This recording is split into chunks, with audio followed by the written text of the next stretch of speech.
Amém. Graça e paz. Amém. Vamos ficar em pé, fazer uma oração.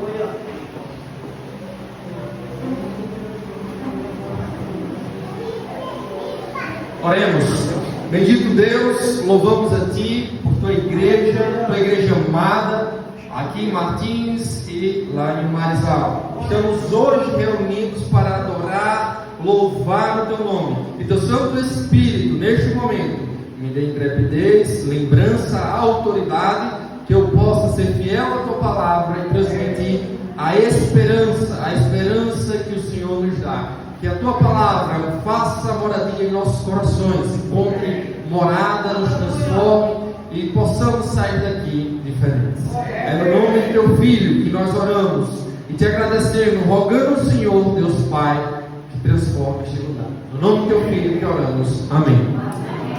Podem sentar. Queridos, hoje eu vou compartilhar com vocês parte da história deste livro. Esse livro é um diário de sonhos do doutor Satírico. E em um desses sonhos, ele estava na antiga Roma, quando os cristãos eram perseguidos. E ele percebeu que o imperador acabara de decretar a morte de todos aqueles que eram seguidores de Jesus Cristo. Um clima tenso estava pairando sobre o ar. E ele, neste sonho, com muito medo, entrava de beco a beco, fugindo com medo de ser descoberto do cristão. E aqui e acolá ele encontrava piras de fogo, postes, corpos pendurados, incendiados, com castigo por serem crentes. Nesse meio tempo, apareceu alguém suspeito, chamando e dizia: você é crente? E ele, de forma alguma, eu adoro os deuses e honro ao nosso imperador César. E aí o cara disse assim: não me deixa de conversa, pelo teu jeito tu é crente, pode dizer, eu também sou crente. Aí ele: rapaz, eu não quero dizer não. Ele: homem, diga, eu tenho uma boa notícia para você. Você é crente ou não é? Sou crente sim. Pois bem, a boa notícia é o seguinte: existe uma cidade onde você pode viver sua fé livremente, sem dificuldades, onde você pode desfrutar, ser regido pela lei de Cristo e não mais ser perseguido. Pelo contrário, aqueles que não servem a Cristo serão perseguidos nessa cidade. Você quer ir para lá? Aí ele: mas é lógico, me diga como nessa cidade, eu quero ir agora. E aí ele, cara, né, estava falando com ele, disse: olha, nessa cidade só tem duas condições para você entrar. Primeiro, você tem que crer em Jesus. Esse daí eu posso, né? E a segunda é que você precisa ter 3.000 denários para entrar. Aí ele botou a mão no bolso: rapaz, eu tenho 3.000 denários, e agora? E ele, então o cara olhou para ele: faz o seguinte, quando você chegar lá, procura o governador e diga que Falastrônio indicou você, e você vai ganhar um desconto de 50%, tá bom? Fica 1.500 denários. Aí ele olhou para o bolso de novo: eu acho que vai dar certo. Quando ele estava a caminho dessa cidade, depois que ele pegou lá, né, as condenadas, então ele viu uma multidão se dirigindo a essa cidade, vários crentes peregrinando rumo a essa cidade. E ele avistou de longe uma porta larga, espaçosa, e sobre essa porta havia uma grande mensagem que dizia assim, ó, deixa eu ler para vocês, para não mudar nem diminuir: entrai pela porta larga, porque estreita é a porta e apertado o caminho que conduz à perdição, e poucos são os que entram por ela. Mas larga é a porta e espaçoso é o caminho que conduz à salvação, e muitos são os que entram por ela. Entenderam?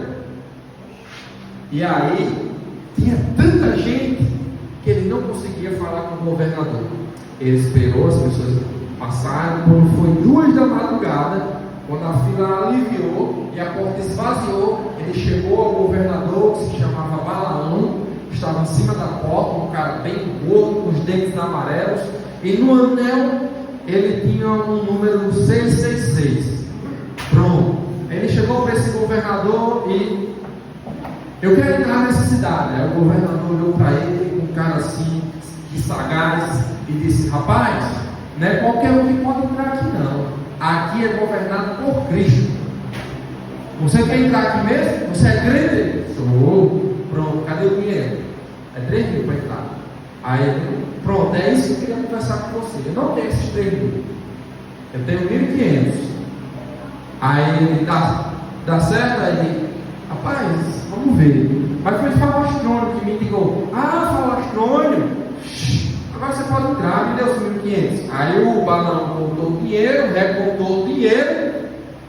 Pronto, pode entrar. Agora é o seguinte: como você deve saber, aqui é regido pelas leis de Cristo, tá bom? Quem não vive pelas leis de Cristo vai ser castigado. Você vai morar vizinho a um cara chamado Policarpo. Ele está dando muito trabalho, provavelmente ele vai ser preso. Então, não escuta o que ele está dizendo não, tá bom? Então, escute, procure um outro vizinho, o Eregino, que ele é um bom cidadão. Ele vai te ensinar as coisas que você deve fazer. E lembre-se, você não pode faltar ao culto, certo? Só tem um culto uma vez no ano.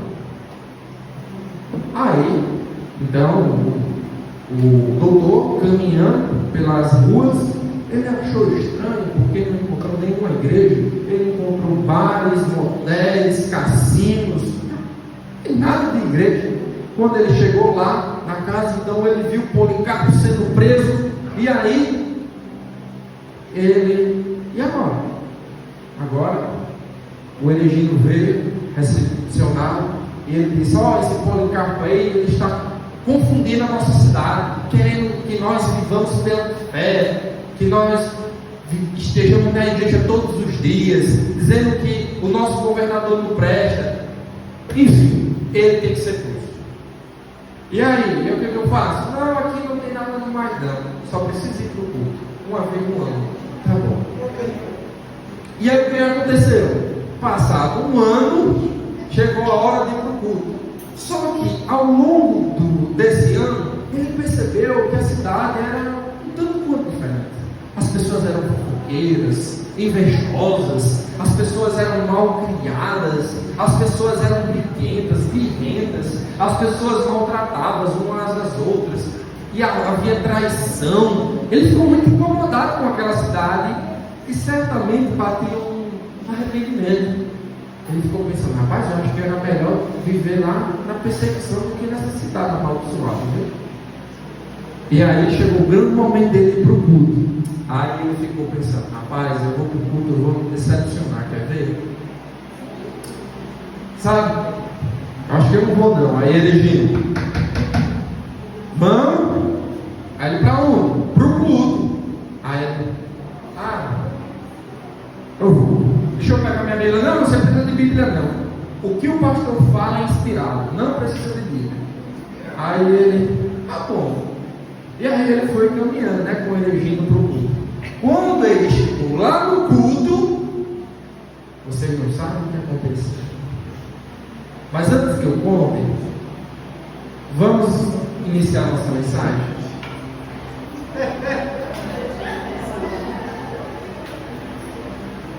A vida cristã possui muitas dificuldades e desafios, mas semelhante à cidade de Balaão, nós também temos alguns desafios.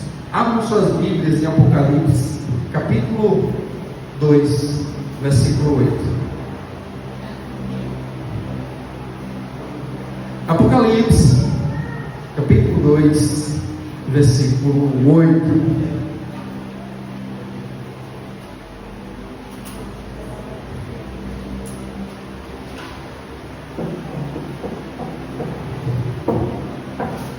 Amém? Quem foi encontrando pode ficar de pé.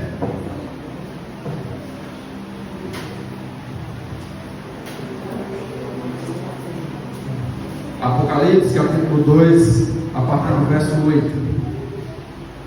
Diz assim: ao anjo da igreja em Esmirna, escreve estas palavras. Diz o primeiro e o último, o que esteve morto e tornou a viver. Eu conheço a tribulação pela qual você está passando, e a sua pobreza, e embora você seja rico, e eu conheço a sua pobreza, embora você seja rico, e a blasfêmia dos que se declaram judeus, mas eles não são. Isto é, eles são sinagogas de Satanás. Não tenha medo das coisas que você vai sofrer. Eis que o diabo está para lançar algum de vocês na prisão, para que vocês sejam postos à prova e passem por uma tribulação de 10 dias. Seja fiel até a morte. Seja fiel até a morte, e eu lhe darei a coroa da vida. Quem tem ouvidos, ouça o que o Espírito diz às igrejas. O vencedor, de modo nenhum, sofrerá o dano da segunda morte. Amém? Amém. Pois bem, queridos, podem sentar. Esmirna, nós estudamos ontem, a igreja de Éfeso. De manhã estudamos outra igreja com o pastor, e hoje nós estudaremos a igreja de Esmirna. Esmirna, quem entende o que eu estou falando, guarde para si. Mas a cidade de Esmirna, semelhante à igreja de Éfeso, era uma cidade muito importante, uma cidade polo de produtos farmacêuticos e cosméticos. Esmirna vem do nome mirra, muito caro, a propósito. Então era uma cidade onde as pessoas se tratavam, uma cidade onde as pessoas eram bem apresentadas, bonitas, cheirosas. E nessa cidade havia o cheiro mais belo de todos, apesar que para a própria cidade era um fedor, mas para Deus era uma igreja cheirosa, era uma igreja saudável, era uma igreja forte. Bem, essa cidade, ou na verdade essa igreja, como eu disse, ela não tinha glamour, era uma igreja que passava por muitas aflições.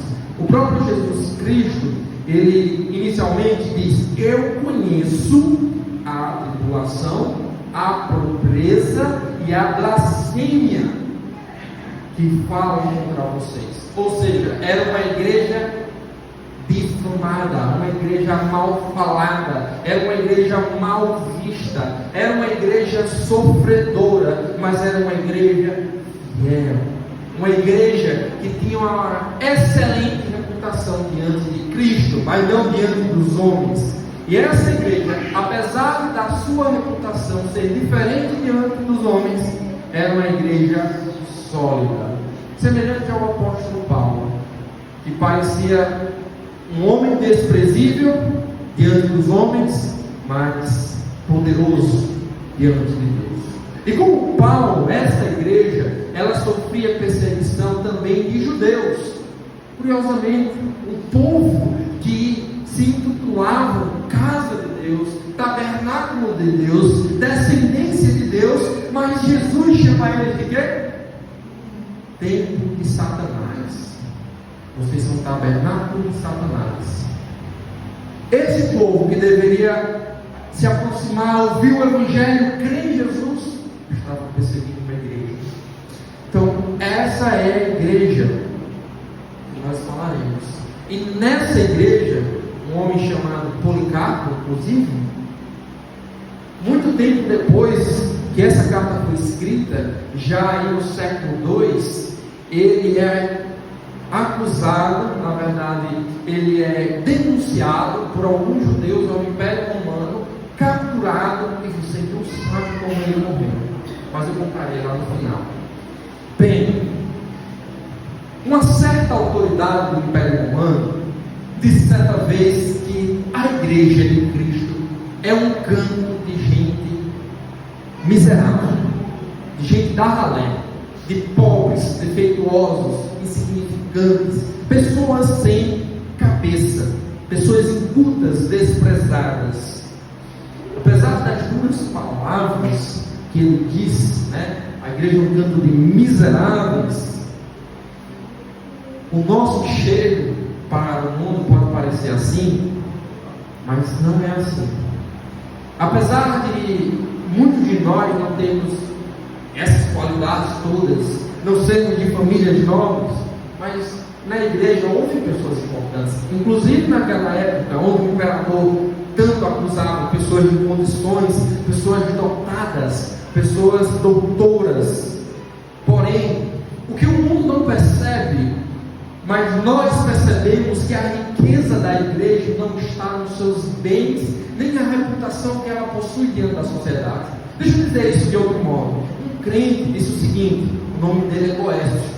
Ele disse assim: a ordem das coisas se inverte a tal ponto que um ser vivo, racional e feito à imagem de Deus, crê poder distinguir-se apenas pelas posses de algum objeto sem vida, e outros seres vivos se contentam em ser o que são.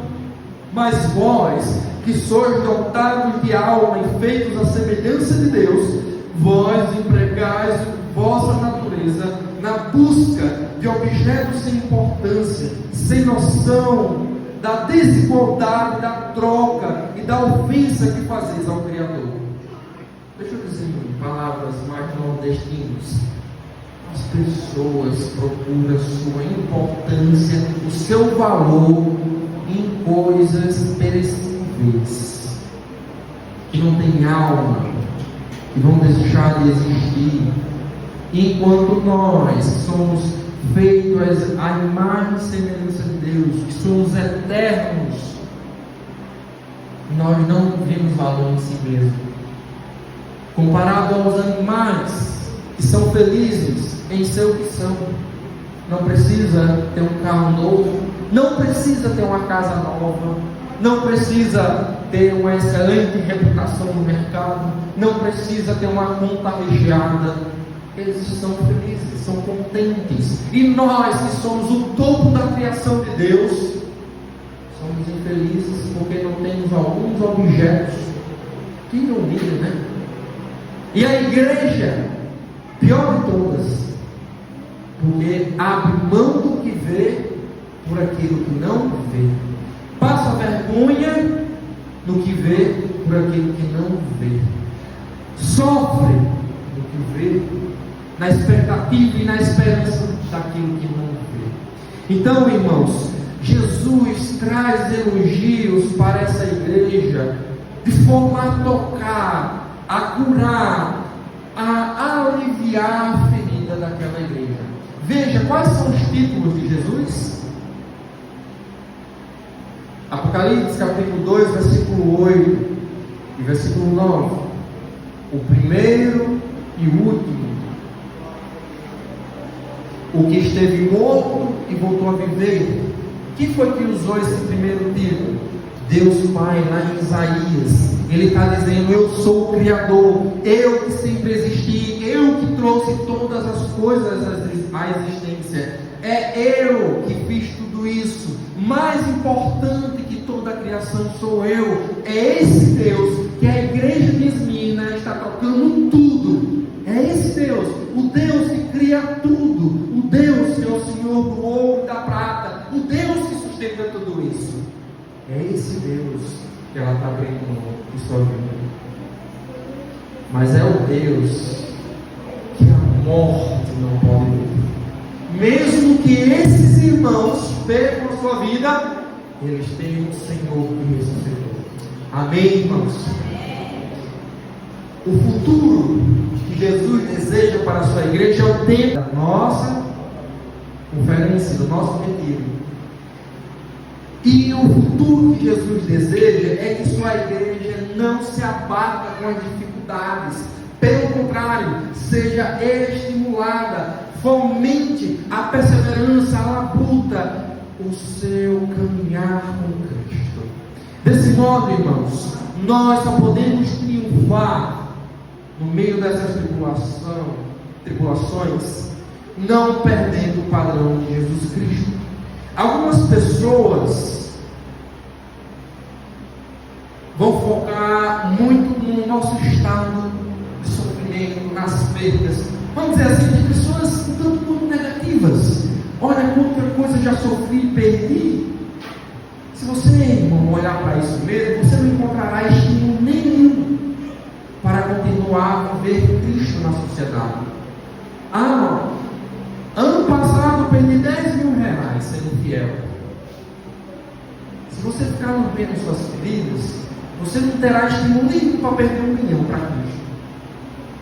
Agora, deixa eu mudar o foco. Vamos mudar o foco? Está doendo a ferida? Tá. Mas o que o olho não vê, o coração não sente. Mude o foco.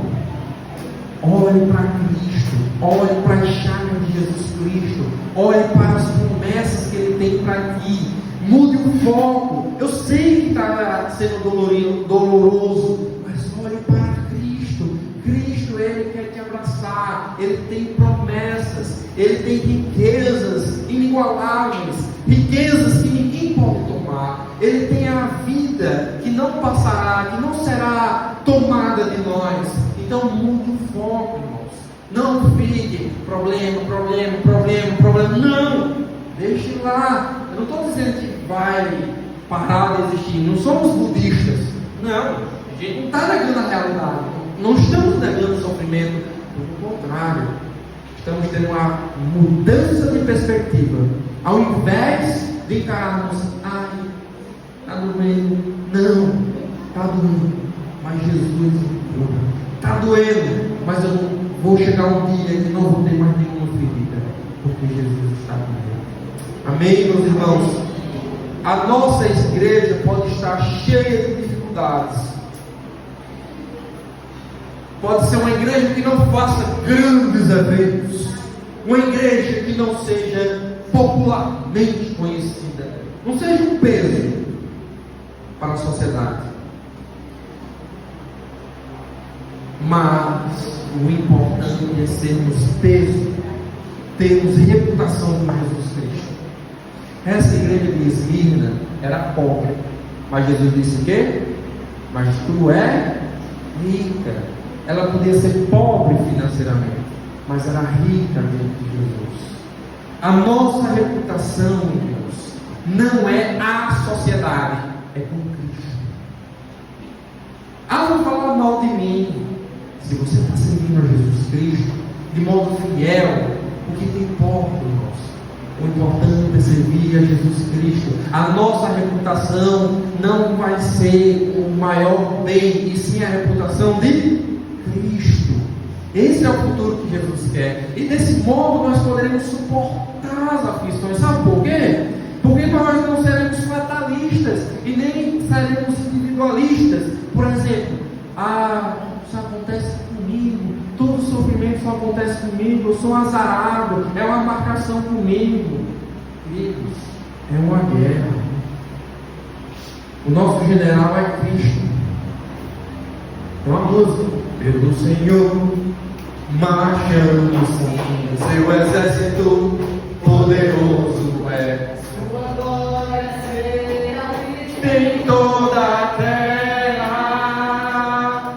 Vamos cantar o canto da vitória. Muito bem. Nós estamos no exército de Cristo. Estamos no lado de Cristo. E se nós estamos no lado de Cristo, você acha que o mundo vai olhar para a gente? Como eles são bonzinhos, vamos dar flores para eles. Venha, entre em nossa casa, serão bem tratados. Pelo contrário, nós temos um alvo em nossas costas. E Jesus Cristo é quem nos defende. Ele nos odeia porque odiou Jesus primeiro. Jesus já disse isso antes. Não é com você, irmãos, é com Cristo. E se é com Cristo, isso te anima de outra forma. A responsabilidade não é sua, é de Cristo. Não é minha força, não é minha inteligência, é com Cristo. Nós estamos no exército de Cristo. Então, olhe para Cristo, irmãos. Procure desse modo se estimular. O futuro que Jesus deseja não é uma vida de sofrimento. Já parou para pensar o quão desafiador é servir Jesus Cristo? Aí parece que nós só tem sofrimento pela frente, né? Cheio de inimigos, com muita dedicação. O futuro que Jesus deseja não é sofrimento, não é. Mas, infelizmente, o sofrimento existe por causa desse mundo caído. E devido a isso, o futuro que Jesus quer é que nós caminhemos, perseveremos para chegar no futuro de bênção. Esse é o futuro que Jesus quer. Mas para que nós alcancemos lá, precisamos caminhar. Deixa eu dar um outro exemplo. A vida cristã, ela não é uma corrida de 100 metros rasos. Pronto, Calheiros hoje estava explicando para mim que é mais difícil correr 5 quilômetros do que 10. E aí ele foi explicar. Nos 5 quilômetros, os corredores davam tudo de si, vão lá chegar ao máximo. No de 10, como é muito quilômetro, eles vão um ritmo mais cadente, e aí você pode ir recuperando o fôlego, levar mais tempo. Pronto. A vida cristã não é uma corrida de 5 km, é uma corrida de 100. Aí você nem vai correr, você vai caminhando. O que eu quero dizer com isso? Devagar e sempre. Não podemos parar, mas devemos continuar. É saber que lá embaixo não tem nada que preste, mas lá em cima tem o Senhor que nos puxa. Então, irmãos, é continuar caminhando devagar, mas sempre mantendo esse ritmo e sabendo que cada um de nós temos um ritmo. O magrinho ali, 40 quilos, vai correndo. O Luiz vai caminhando. Não tem problema nenhum, né, Luiz? Pois é. O importante é chegar lá. E Jesus Cristo vai abraçar os dois na mesma hora. Lembra-se, Jesus está dizendo: vamos, eu estou com você, bora, eu não saio do seu lado. É isso que Jesus Cristo está dizendo para aquela igreja. Mas vamos voltar aqui para o texto. Quem aqui usou o meteorado que ardia? Mauro, Ulisses, Cássio, Dinar, a irmã Maria, o casal. Como é? Eu esqueci o nome aí. Não, o seu marido. Isso. Quem mais? Usou? Pronto. Usar, pronto, olha aí.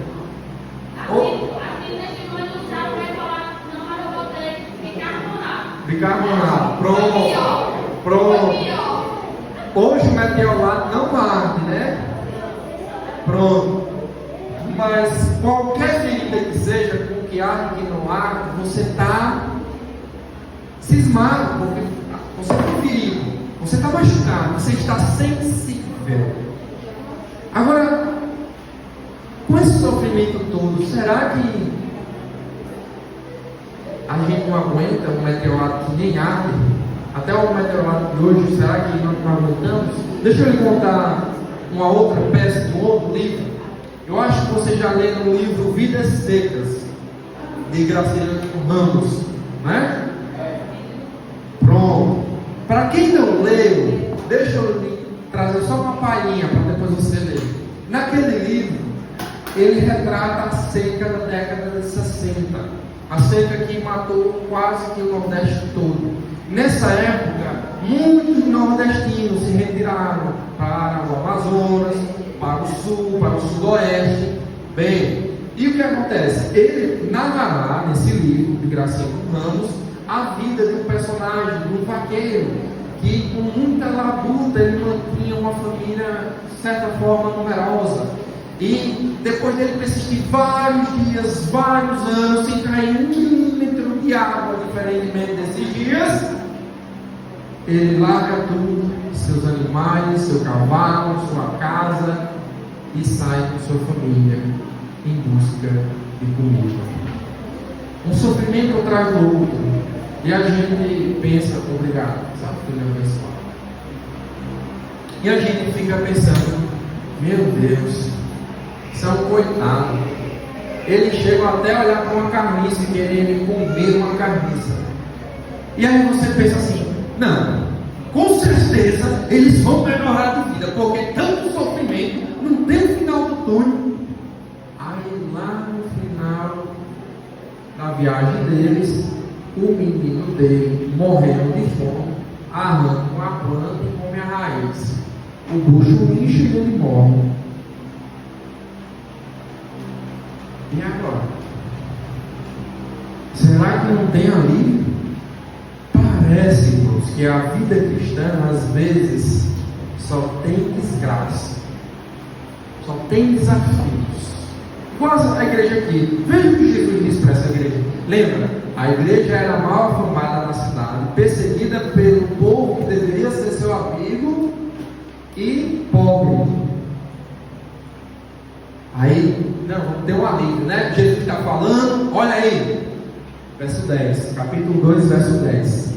Não tema as coisas que tem de sofrer, meteoro do diabo.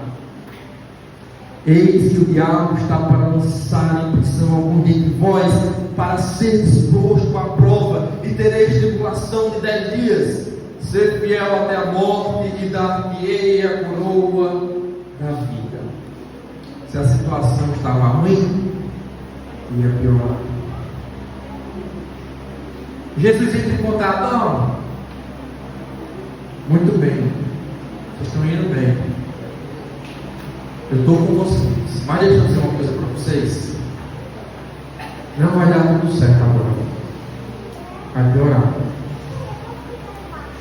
E vocês precisam continuar firmes. Alguns de vocês que estão aqui vão ser presos. Vão passar um pouco tempo na cadeia. Mas não temas. Eu estou com vocês. Aquela igreja fiel sofria, irmãos. Sofria. E agora? Aí Jesus diz o quê? Eu lhe darei a coroa da vida. O que significa isso? A coroa que é vida. É uma coroa de vida. Vocês não ficarão mortos. A sua vida não está sendo vã. Eu darei a vocês vida. Aí ele acrescenta no versículo 11: quem tem ouvidos, ouça o que o Espírito diz à igreja. O vencedor de modo nenhum sofrerá a segunda morte. Apocalipse capítulo 21. Aqueles que não foram escritos no livro da vida, encontrados no livro da vida, Deus jogará ele no lago de fogo, um tormento físico e espiritual, onde o próprio inferno será jogado, que é também chamado de segunda morte, onde as pessoas para todo sempre vão sofrer por causa dos seus pecados. Mas aquele que é fiel, que não achou sua vida preciosa diante de Cristo, mas dedicou a sua vida a Cristo, que creu em Jesus Cristo, de maneira nenhuma sofrerá a segunda morte, mas receberá a coroa. A teologia do sofrimento. Nem sempre, irmãos, teremos alívio. Essa é a realidade. Nem sempre teremos alívio das nossas dores. Elas podem perdurar a nossa vida toda até morrermos com ela. Lembra quantas vezes Paulo pediu para tirar o espinho na carne? 2 vezes. E Deus disse: a minha graça basta, porque o poder se aperfeiçoa na fraqueza. E Paulo chamava o espinho na carne como enviado de Satanás, que humilhava ele. Então, queridos, infelizmente, devido a essa rebelião do mundo, esse estado de revolta contra Deus que desde Adão trouxe e mudou completamente o mundo, o sofrimento é inevitável e muitos desses sofrimentos são irremediáveis. Não tem remédio, não tem tratamento. Temos que passar a vida toda. Vamos lá, uma pessoa que tem gota, o que ela faz? Nada. Aí só vai alimentar direito, tomar um remédio, mas não tem cura. Uma pessoa com AIDS. E outras. Nós podemos estar aqui a noite toda, mas eu não quero terminar essa noite negativo. Pelo contrário, eu quero estimular vocês e a mim a termos perseverança, porque esse é o futuro que Jesus quer. Não podemos barganhar com Deus. Jesus, eu já sofri tanto na minha vida com esse homem, com essa mulher. Agora me deu um alívio. A gente não tem condições de fazer isso. Nós não sabemos o porquê Deus deixa permitir algumas coisas. Mas nós não temos esse poder, irmãos. Eu vou negociar com Deus. Eu já paguei minha conta de dores. Infelizmente, não temos como fazer isso. E também, a gente não manda em Deus. Deus tem os planos dele que é maior que os nossos. Outra música. Os planos de Deus são maiores do que os nossos. Mas, lembre-se, nós receberemos a recompensa no livro de Jesus no tempo dele. Por isso é importante entendermos o momento do nosso sofrimento. É importante entendermos que essa vida é passageira. Esse é o nome, novinho. E aqui nós temos pessoas que já viveram mais de 50 anos. Agora, dessa idade para a idade que vocês têm, demorou muito? Não. O fundador dessa igreja está enterrado lá atrás, um dos fundadores. E logo mais, nós também, se Cristo não voltar, nada nada. Porém, nós entendemos que este é um momento de transição, é um momento de peregrinação, é um momento de luta, e que chegará o momento das férias, o momento do deleite, nos ajudará, irmãos, a ter uma perspectiva e um positivismo, porque nós temos uma luz, apesar de que não pode ser hoje necessariamente, mas um dia ela virá, e ninguém poderá tomar ela de nós. Entender será muito importante, irmãos, para termos esse alívio. Saber que Deus está no controle nos ajuda a não nos desesperarmos. Vamos contar agora uma realidade onde Deus não existe: o evolucionismo. O mundo existia ali num caos e de repente um pipoco, pá! E tudo começou a existir. As moléculas, como diz Ariano Suassuna, se animaram e viraram células. E aí de repente veio Beethoven. Como assim? Bem, nesse mundo que Darwin escreveu, inclusive no título original, é a luta das espécies pela sobrevivência. Num mundo onde Deus não existe, quem resiste é o mais forte. E aí você fica terrorizado. E aí você não tem ninguém para te ajudar, nem os seus pais, porque você precisa ser mais forte que eles. Que ou é a sua vida, ou é a vida deles. Mas deixa eu lhe dar um ânimo. Deus criou o mundo. E esse Deus que criou o mundo está falando com a gente hoje. Ele está falando com cada um que está aqui. A sua vida não é um acidente, meu querido. O espinho que está na tua carne não é um acidente, está no meu controle. Você não está sozinho. Eu sei o que você está passando. Isso Deus fala, não sou eu. E eu quero que você continue caminhando, porque eu vou lhe dar algo. Olhe para mim, olhe, saiba que eu estou no controle. Você não está perdido, você não está solta. Eu estou cuidando de tudo isso. Irmãos, existe uma frase que diz assim: Deus quer o melhor para a sua vida. Você já deve ter ouvido isso, já? Deus quer o melhor para a sua vida. Aí, de repente, você perde o emprego, tem uma doença, é assaltado, e você pergunta: poxa, esse é o melhor? Calma. A ação de Deus é muito maior. Não é só essa nossa vida de 70 anos, de 100 anos, mas também temos que ter cuidado com nossas palavras. Teve um caso, não foi aqui, vocês também não conhecem, que uma pessoa estava em câncer terminal e chegaram para o marido dela e disseram: Deus me revelou que ela vai sair da cama, ela voltará, será curada, Deus quer o melhor para a sua vida. Mas sabe o que aconteceu? Ela morreu.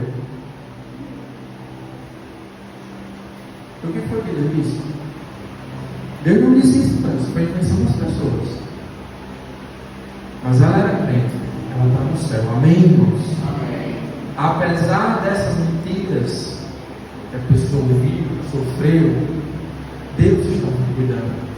E isso nos alerta a termos cuidado com as nossas palavras, porque nós podemos desestimular as pessoas. As pessoas já estão sofrendo, já estão nubladas, sem perspectiva, desanimadas. Aí você chega com falsas promessas de campanha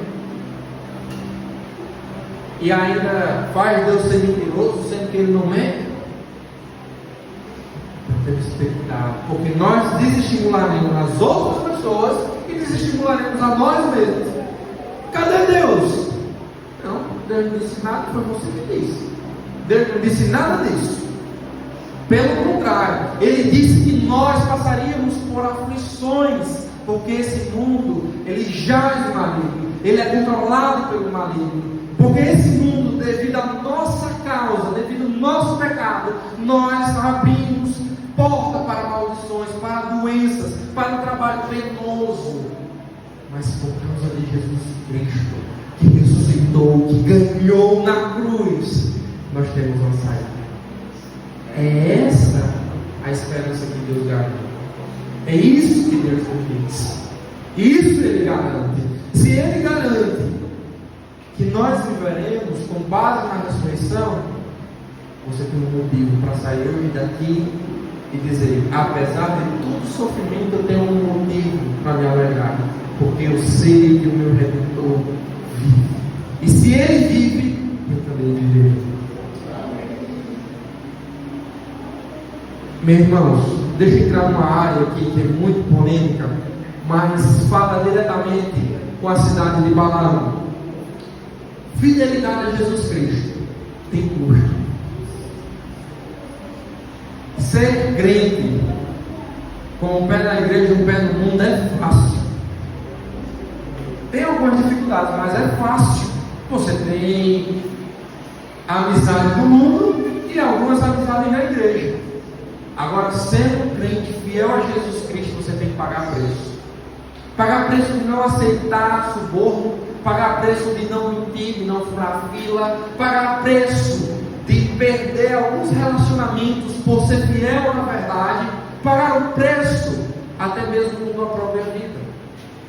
Que era o caso da igreja de Esmirna. Lembra de Policarpo, que foi morto? Logo mais eu direi o que aconteceu com ele. E hoje, irmãos, hoje o cristianismo está sendo vendido de forma barato. Existe um autor que ele viveu na Alemanha, ele falou sobre graça barata. Ele diz assim: a graça barata é a pregação do perdão sem arrependimento, é o batismo sem discipulado comunitário, é a ceia do Senhor sem confissão do pecado, é a absolvição sem confissão pessoal. A graça barata é a graça sem discipulado, a graça sem cruz, a graça sem Cristo vivo encarnado. A graça barata é viver na cidade chamada Cristolândia, que é governada pelo anticristo. E você de modo nenhum vai viver para Cristo. É você dizer-se crente, mas ser filho do cão. Essa é a graça barata. Mas a graça cara é aquela que nós dedicamos toda a nossa vida, nossos recursos, nossas emoções, nossos sonhos, nossos planos, nossos projetos, nossos relacionamentos, tudo que nos redunda, nós dedicamos diante do altar e diz: é teu, Senhor, faça o que quiser, porque eu sou teu. Isso é graça cara. Se Jesus nos deu a vida, o Deus, o Criador de todo mundo, o que nós podemos fazer por Ele? Se nós entregássemos nossa vida para ser queimado vivo, ainda não pagaria o sacrifício de Jesus Cristo. Jesus não tinha a obrigação de salvar ninguém, quem pegou foi nós, mas Ele, por amor, Ele se entregou e nos deu a salvação de graça. Só que isso nos custa tudo. Então, ser crente hoje em dia é muito fácil. Você vai num showzinho, tem lá no camarote, posta o versículo, mas você não paga o preço, porque você não serve a Jesus Cristo. Você prefere viver na cidade de Balaão do que em Roma servindo a Jesus Cristo. Deixa eu dar um testemunho. Existiu um coreano, na verdade uma coreana, que veio aqui para o nosso continente. E quando ela chegou aqui, ela ficou muito admirada. As igrejas, a liberdade. Mas logo ela sentiu falta da Coreia. Coreia do Norte, não do Sul. O que aconteceu? Quando perguntar a ela: por que você quer voltar para aquele inferno?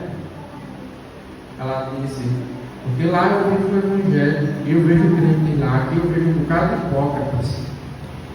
Aqui as pessoas têm um bocado, têm liberdade, não leem a Bíblia, não oram, não vejo lágrimas, não vejo alegria no Senhor. As pessoas vivem a sua vida toda para si. Lá a gente morria de medo, mas sentíamos a presença do Senhor constantemente.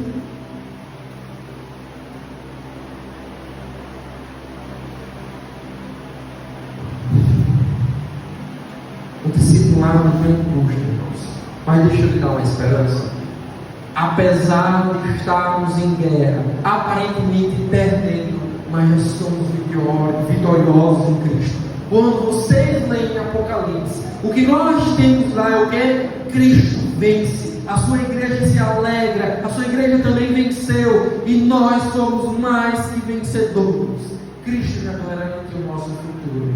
Assim, a igreja de Esmirna, apesar, aquele é minha única aplicação, e eu vou terminar aquelas histórias, apesar de ser uma cidade cheia de cosméticos, de produtos terapêuticos, mas a igreja era feia.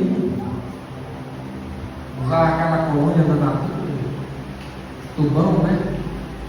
E aí não fazia os procedimentos faciais, não usava os hidratantes, porque não tinha recurso, mas era uma igreja que investia pesadamente no reino de Cristo. E essa igreja, ela resistiu e resistia a todos os vendavais, porque a maquiagem dela não saía com a chuva, porque era uma igreja de Cristo.